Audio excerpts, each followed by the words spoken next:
coming into the cohort, I had no clue. I remember telling my family that was like, I do this cohort thing.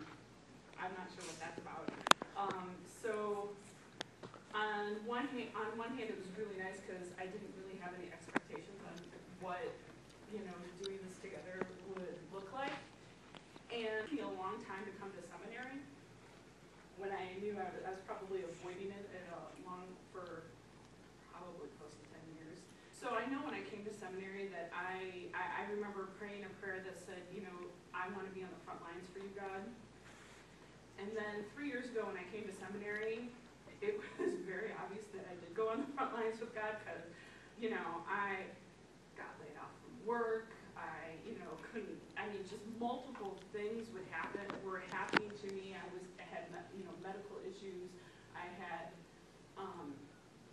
car breakdown. It was just a lot of stressful things that were happening. And one consistency that I'm so thankful for with this particular cohort and all of the tensions of the day of trying to be in school full-time and work full-time and deal with the stresses of life, having that outlet where, my cheeks were hurting by the end of an hour to laugh is really the community I didn't know I needed to get through this experience.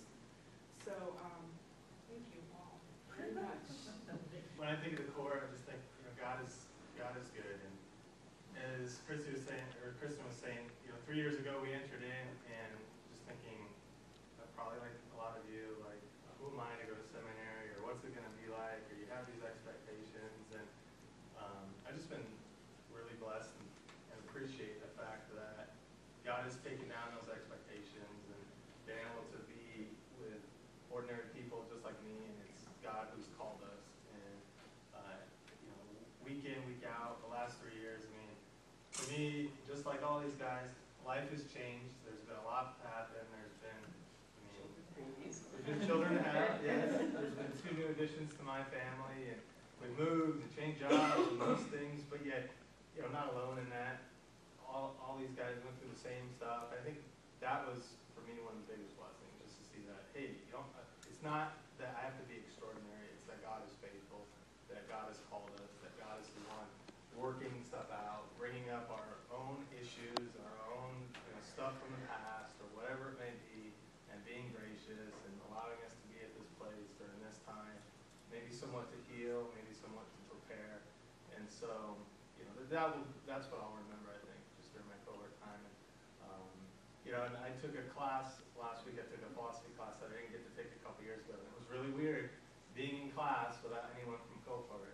And I still have a few more years to go, and I'm like, it's going to be really weird not seeing some of these people in class, just knowing, okay, at least we're all in this together. But I look forward to building a community beyond the cohort with the rest of you. So that's life has not been easy for me. There's been a lot that I've been dealing with throughout the last 3 years, particularly in my marriage, with a whole bunch of issues that would be way too long to go through.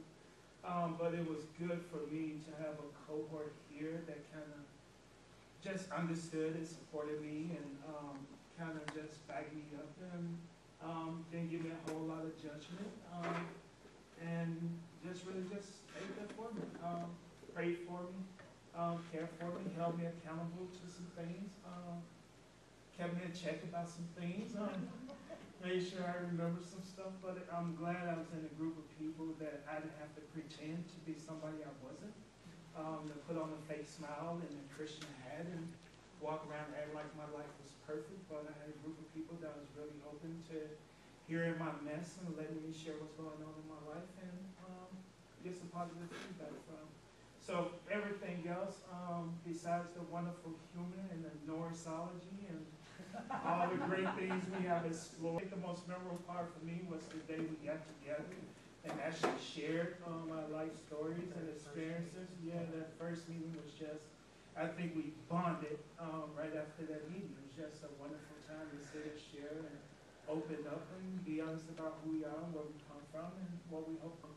I like having this group dynamic of people you can count on and rely on and just share with. So I'll tell you my life story in a minute, they know it, and I don't have no problem doing that, but it is just good to have a bunch of people just support and care for you and be here for you. And we have our wicked sense of humor, but yeah, it's a good thing to laugh and enjoy one another. For me, it's like, it's such an odd group of people. But each one of them, We know that. I know. We know that that's a compliment. It is, and everyone in this group's played sort of an important role in my life that I don't know. They filled certain roles, particularly Christy, getting to go to Peru with her. That was a formative experience. Ryan going out of his way to help me get my foot in the door with the local church, and just it's hard for me to imagine where I'd be if I hadn't been part of this group. But as I was thinking about stuff that the Lord's done in my life at the Cohort, there were two things really that came to mind. The first is that I recently took the Myers-Briggs and found out that I'm an INTJ. That might not mean anything to you. What it means is you don't want me to be the guy at church who's at the front door handing out programs and saying hello. That's not my gift. And what it meant for this setting is that I'm the type that I could just, and I know this about myself, I could just very easily come in, sit down, absorb the information that I need, and then go, and not get connected in a communal way. It's not that I don't want to be connected, but it's not my inclination to do that. So having to sign up for this cohort sort of forced me into community, which is what I needed to happen. Got past the awkward stage of us getting to know each other, and now I feel very comfortable in this group, but what it's done for me is helping me feel like I'm just really part of the community here. Like I'm an integral part of the community here, and if I'm not here, it's not complete. And so that was really big for my life. The other thing was learning the difficult lesson of being a person of your word. Because the first summer that we had one of these intensives, I found out that the week of class and the week of Young Life Camp were the same week. And if you know anything about Young Life Camp, is like, that's the big thing. That's like the climax of your year of ministry. So I found out I couldn't go to camp if I was going to be in this class. So my reaction was, I got to get out of this class. And that's just what came into mind. There wasn't another option. I was like, I have to be at camp. I can't miss camp. So I emailed Tom and just said, what do I have to do to get out of this? And I just really appreciated Tom's email because it wasn't condescending or coercive or anything. He just treated me like an adult, and he said, if that's what you need to do, here's how you do it. But I would encourage you to be true to your word, is what he said. And that hit me because I did say that I was going to be there. I signed for it. I knew what I was getting into. And now that it was getting hard, I was ready to go running for something that I felt like was more important. So, I mean, we've all missed weddings. We've missed things that we want to go to in order to be here. And I think that was just an important lesson for me to learn in my own spiritual life, that being a person of your word is like half the battle. Just showing up is half the battle in life, and being where you said you're going to be, and being able to commit to something. You know, what's the Peterson, the long obedience for? I mean, that was something that I learned firsthand from this. So I'm grateful for that experience. Well, here's the deal. I'm pretty straightforward. I know some of you, but I don't trust you. Take that, whatever, you don't care about me anyways. The point is, I'd be much more comfortable talking about my experience to just that. And here's my background on that. Christianity is hard for me. I wake up every morning and it's a fight. I'm a natural skeptic. Partner that with some pretty rough experiences in professional ministry for 10 years, and you start to not trust Christians. I came into Fuller with that. I came into Fuller with a theology that didn't match the reality that I lived in. This cohort, whatever they say about their experience, I know that mine personally has been a space where I was allowed to explore and push back and question and really search for that theology that I needed if I was going to stay a believer. And they gave me that space, and they respected it, and they let me pick the heresy of my choice. You know, they honored me by giving me that space. I hope, if anything, I offered that in return. But in the season of life that I was in, I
from the Amazon jungle to here to go to school.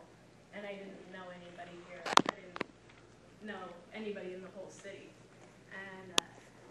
And so to have people who were forced to be my friends right after that was actually really, really healthy for me to be. I'm a people person. I charge my batteries by being with people. And so to have a group of people who I know were a constant was a huge help in my transition, even just back into the U.S. And that they really got to know me and all my weirdness of learning how to be an American again, kind of.